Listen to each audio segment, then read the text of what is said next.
Week 14 starts, must sits, baby. We got them for you. 4 for me, 4 for John. Let's jump into it.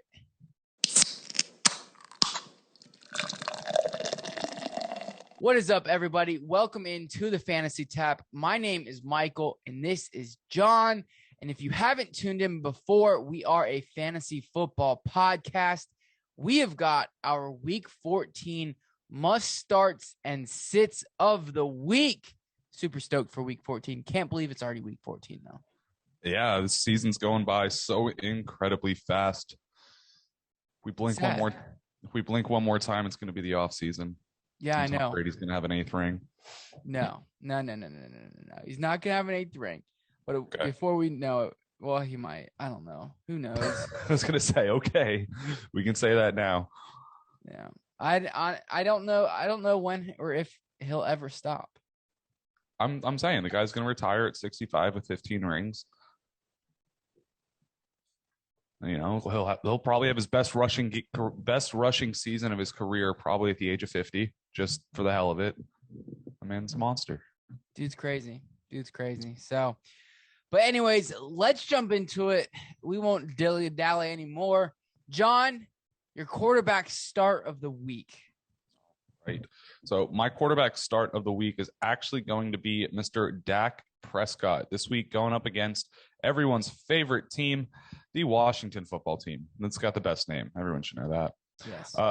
So Dak Prescott has kind of coming off of what was a poor week against New Orleans last week.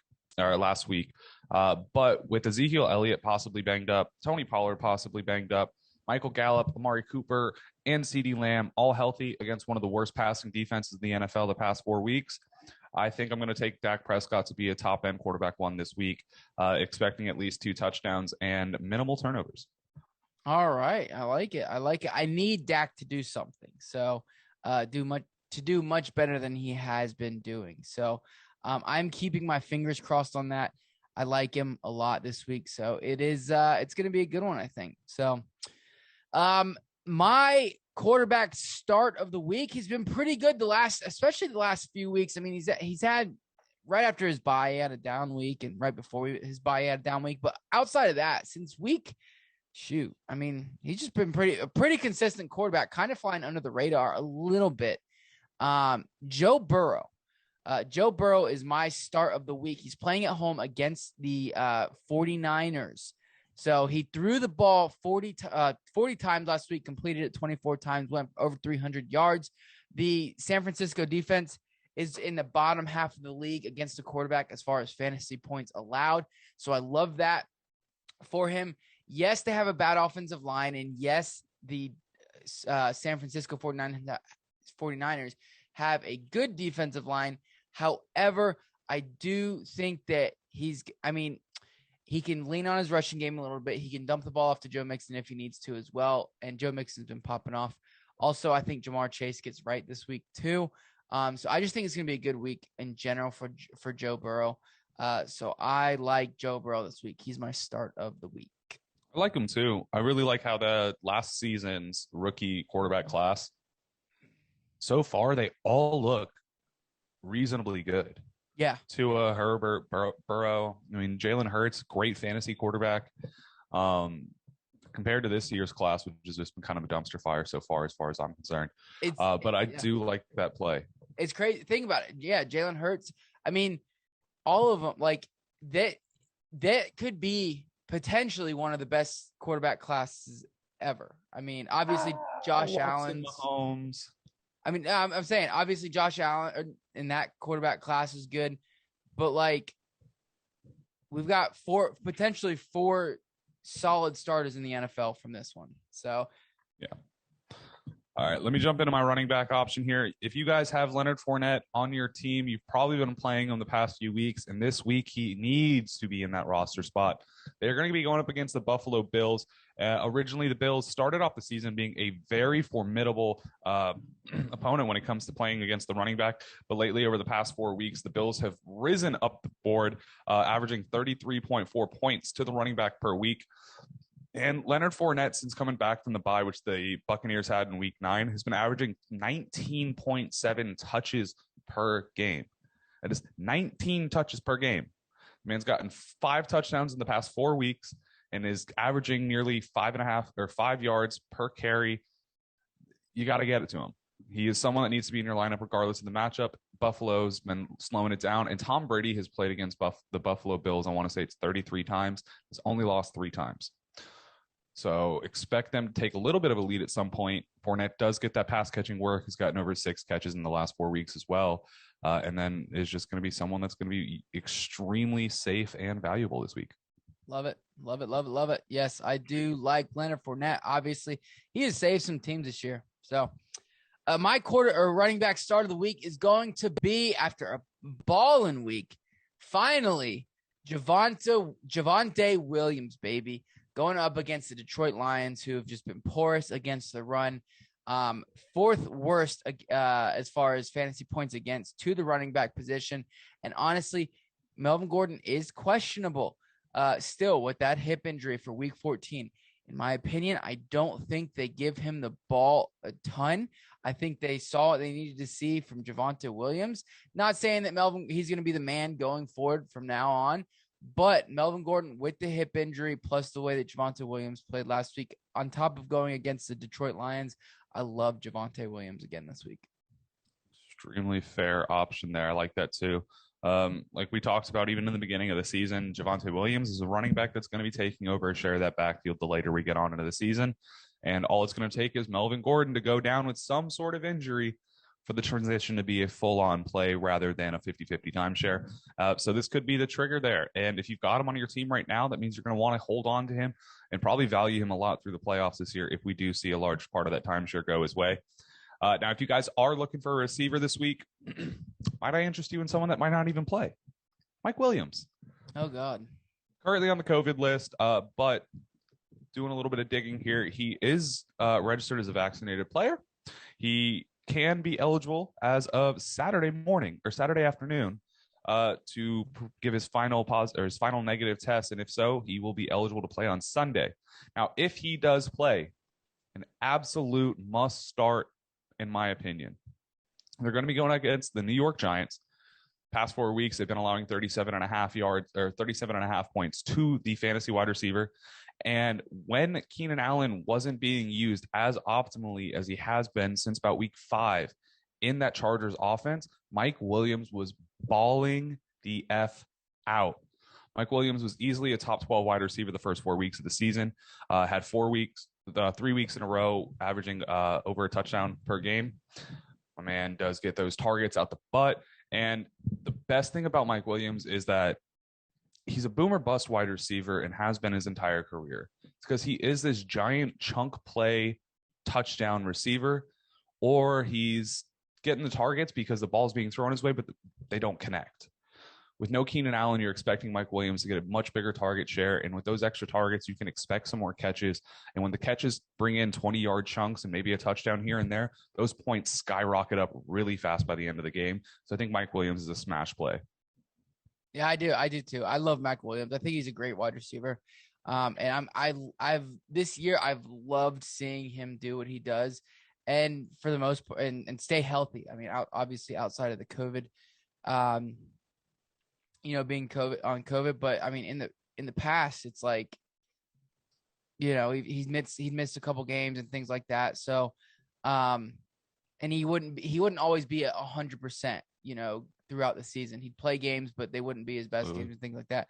So I love seeing him do what he's doing this year, because I think he is one of the most underrated, wide receivers in the league. He's a great receiver, really good. So like him this week, especially against the Giants. My start of the week, as far as the wide receiver position goes, he's been on a slump here, if you want to call it that, since week 8. And that's Jamar Chase. Like I said, I talked about it a little bit when I talked about Joe Burrow going up against the San Francisco 49ers. I think Jamar Chase, he saw a decrease in targets the last few weeks, and then finally we saw him get 8 again last week. He only caught 5 of them for 52 yards, but he hasn't gotten in the end zone lately in the last couple weeks. I think that he is going to get in the end zone. Also, the over-under for this game is nice. a little bit higher than I thought it would be. But it's at 49, which is nice. So that kind of assures my thinking of it's going to be a decently high scoring game. So I like Jamar Chase. I think he's going to see double digit targets once again, and find that end zone too. All right. I like that a lot. Let's move over to the tight end position here with Logan Thomas hitting IR, possibly up for the rest of the season. We are looking to Ricky Seals-Jones to be coming in up against the Carolina Panthers this week. Up against the Dallas Cowboys this week. And probably taking over that same snap share that same target share that he was getting back through weeks 4 through 8, where he was averaging over 6 targets per game. Only had one huge game. He was a little touchdown dependent, but that Washington offense has really slowed down a lot these past few weeks, and we will be seeing a need for those little small chunk plays, especially in a comeback game against Dallas, which is a game that could get out of hand for Washington pretty quickly, needing them to rely on opening the ball up and throwing it a lot. So I'd like Ricky Seals-Jones as a low-end tight end 1 option for you. Expect some good possibilities from him. In the weeks where he was taking over for Logan Thomas, he did finish between weeks 4 and 8 as wide receiver 14 in those weeks. So he does have a little bit of consistency. It's more than likely going to be a little touchdown dependent, but expect him to get it this week. Yeah. I like Ricky Seals-Jones filling in. I actually picked him and Gerald Everett up because earlier in the week, Ricky Seals-Jones was a little banged up, but I love Ricky Seals. This week filling in for Logan Thomas. It stinks that Logan Thomas got hurt, man. It really does. He would long lasting. I know it stinks, but oh well. It's like having Christian McCaffrey again this year. Yeah, seriously. So, all right, my tight end start of the week is going to be Zach Ertz. All right, it's not sexy, but the Cardinals did not throw the ball a ton last week. They only threw it 15 times. It was a heavy rushing attack. For them, James Conner getting 20 touches and Kyler Murray having 10 of his own rushing attempts. So I think they're going to get back to throwing the ball about 30 times, which is what they did prior to Kyler Murray getting injured. So I think that this week against the Rams, another game that I think is going to be pretty high scoring, even against this defense. Over under currently set at 51. So they're going to throw the ball at least 30 times. If they're trailing it all too, which is there's a possibility they are, because the Rams are definitely not a pushover team. They're going to have to get points going. And I think we see Zach Ertz get, 6, 7, 8 targets, which is going to benefit him. So I like Zach Ertz this week. And the Rams defense has been allowing some points to the tight end too this season. So. All righty. So that's all of the guys that we're going to recommend you guys are starting this week. Let's jump into the players that we are going to tell you guys to be sitting if they are on your rosters right now. Mike, I want you to start this one out. All right, I'm going to start this one out, and it might be obvious, but you know what? I feel pretty strongly about it because I think people are going to question him a lot, being that he's coming back. But that's going to be Justin Fields going up against a really tough Green Bay Packers defense in a divisional game where, I just don't trust him. I don't trust him. He had strung a couple strong weeks together before his bye week, then obviously got hurt with his ribs in week 11 versus the Baltimore Ravens.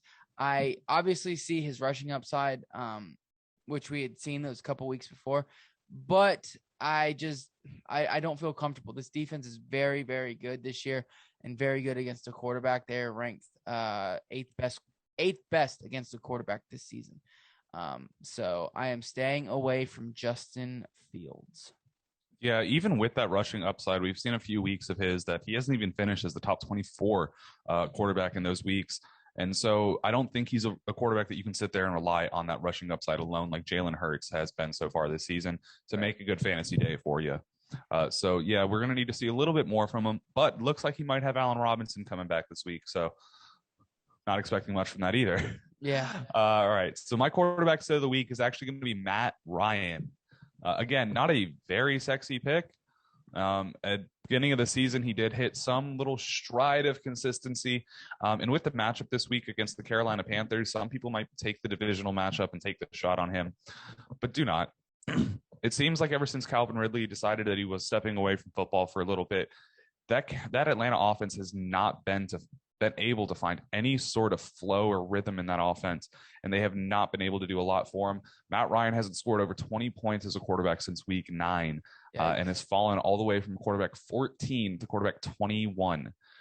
So expect Matt Ryan to continue this slump. Carolina's defense, though a divisional game, has had some games where they've really been able to shut down the quarterback, and we can expect that to happen again this week.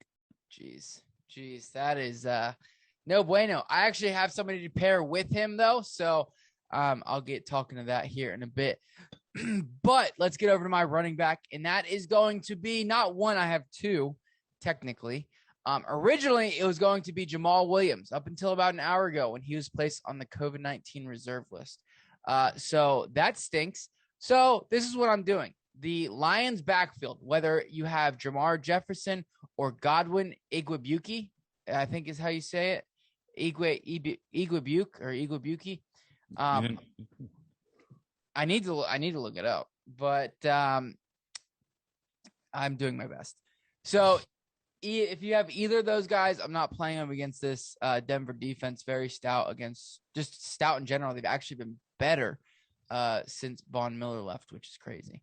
So not trusting Jamar Jefferson or Godwin Igwebuike. Yeah, I'm not taking the shots on them. We're too late into the season to be taking shots on players that we can't expect to get us points, as this more than likely you got some playoff implications going on right now, guys. Yeah. I'm assuming most people are going to question Jamar Jefferson because he got in the end zone twice once in week 8, once in week 10. So I know, he had that one really longer run for a touchdown in week 10. So I think he's going to be on the radar for a lot of people. But I don't see any up. I mean, there's upside, I guess, but nothing that there's also a ton of downside. Kind of the same situation here with my running back sit of the week. I'm actually going to tell you guys to be sitting Ezekiel Elliott. After last week, he was banged up after the game. He told the media that, they're going to have to tear him off the field if they don't want him to play. He was told that his injury can't get any worse and that, he wants to play. Tony Pollard is well banged up in that Dallas offense. I don't think we want to be taking a shot on either of them. I think both of them are going to be likely to play at the beginning of the game, and we're going to hear news that they're all good to go. But with the amount of snap share that they are getting between the two of them, the opportunity for this game to turn into a high passing volume offense and game in general doesn't make me confident in starting Ezekiel Elliott over most running back twos this week. I would value him as a low-end running back too, but obviously he does have that upside. Even banged up, it only takes one play, but you don't want to be jumping into your fantasy playoffs right now, relying on Ezekiel Elliott for a 20-point day like you should be expecting. Yeah, I agree. I think it's a pretty risky bet this week for Zeke. I mean, I'm starting him in a lot of my leagues just because I'm very shallow on running backs, not because I want to. So, I think the injury news coming out this week for him again was just not good. 3 to 4 weeks. It's just till he's back to 100%. So that's what he said. So it's like, for the playoffs, pretty much is. So I think they're going to limit him a little bit or a decent amount, unless they absolutely have to use him.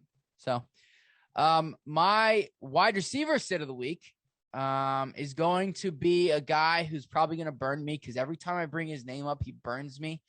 And that's going to be Kenny Galladay, with Jake Fromm more than likely starting for the New York Giants, making his debut. His first start in the NFL, I believe. Yes, his first start in the NFL. Don't trust him. He sucked at Georgia. He's going to suck in the NFL. But not only that, I just don't trust Kenny Galladay in general. He went from being one of my favorite receivers to somebody I loathe. So, Kenny Galladay. It's like when you find out the person you're in love with's cheating on you. It's that fast. Emotions can change. Yes, 100%. Is Kenny Galladay cheated on your fantasy beliefs. That's what happened there. Yes, that So my wide receiver that I'm going to be sitting this week is actually going to be Jarvis Landry. Now, we did expect him to possibly, be this big, great wide receiver once we saw OBJ leave. And he did definitely take a step up, getting a lot more targets than he had been throughout the beginning of the season. But again, that offense just does not throw the ball enough to really produce a wide receiver one, unless it's a touchdown dependent guy like Jarvis Landry can be if he scores a touchdown this week. But every single one of those receivers seems to share a similar target percentage once they get into that red zone, especially when you break it down by how many snaps are played per game, to the point where you're not really going to want to take the risk on any individual player outside of Nick Chubb or Kareem Hunt possibly scoring a touchdown this week. It easily could be someone like Rashard Higgins or Donovan Peoples-Jones, or, they could even go a little bit weirder, and you could see a guy like Lawrence Cager getting a touchdown because for some reason Baker Mayfield had him on the field, and we're not going to be wanting to get Jarvis Landry in there. Up against Baltimore Ravens defense just makes it that much more scary, even without Humphreys. Yeah, I agree. I don't like him this week. So yeah, 100% agree. Jarvis Landry is definitely not. And not only that, Baker Mayfield is banged up. Everybody's giving him a ration of crap. I salute the guy for trying, to play through injuries. He's just not living up to what he needs to do. See, if you're gonna play through an injury, you need to still play well. Exactly. You get the heads up. You get the thumbs up if like, hey, you played well and you're injured. But you get a double thumbs down if you play injured and you do not play well, because it's like, why not just let the non-injured person take over for you? You're just hurting your production. You're putting bad tape out there. Exactly. And that's what I think, but I don't know. I'm not in Baker. I think Baker's going to be gone. Gone? Yeah, I can see it. I could see it. Backup quarterback next year. I don't think he's a backup. I think maybe Carolina. With all the teams that are quarterback needy, he'll find a home. But I don't think it's gonna be for as much as he wants, unless the Browns sign him. That's the only way he makes a crap ton of money, is if the Browns just bite the bullet and say, you know what, we can get through with him. So let's go to my tight end, and that's going to be, I talked about it a little bit earlier. That's going to pair with John's quarterback sit of the week. And John's not going to like this. Plug your ears, John. Kyle Pitts is going to be my tight end sit of the week. He's not, he's getting the targets, and I like that. But at some point, we've just got to rip the Band-Aid off and say, you know what? It's time that if you have a better option, to play him. So going up against, oh my gosh, I just lost it. It's all good. Anyways, this week I don't like it. I don't like him this week. Like going up against Carolina Panthers defense. Jeez. I think the Carolina Panthers are going to win this game. First of all, secondly, they have a very solid pass defense up until a few weeks ago. They're number one in the league. And I just don't see it being a good day for Matt Ryan or Kyle Pitts or the Atlanta Falcons offense in general. The only weapon I want on that team is Cordero. Yeah, pretty much. I do have some interest in Russell Gage, but outside of that, not really. Alrighty, let's jump into my tight end instead of the week. That might have just been changed up as we're showing this, but I am going to be sitting Cole Kmet this week, which has definitely bit me in the ass so far this season. But they are going to be going up against the Green Bay Packers, who have allowed the least amount of points to the tight end over the past 2 weeks, not even averaging 2 points per game between the tight ends in those 2 weeks. And that, coupled along with the fact that his quarterback is going to be Justin Fields, just gives me an very nasty feeling in my stomach if I have to be in a situation where I'm starting him. He's a high risk, mediocre reward sort of tight end this week. And I just wouldn't be taking that chance if I had another option. And I might even start streaming. The only thing that makes this hard to say that he's a must sit is the fact that the guy has been targeted 21 times in the past 3 weeks. Yeah. Does get a lot of them, but doesn't get a lot of yards along with it. It's a lot of short dump passes, and sometimes those passes coming from a quarterback that has not shown himself to be that great at the NFL level right now don't connect.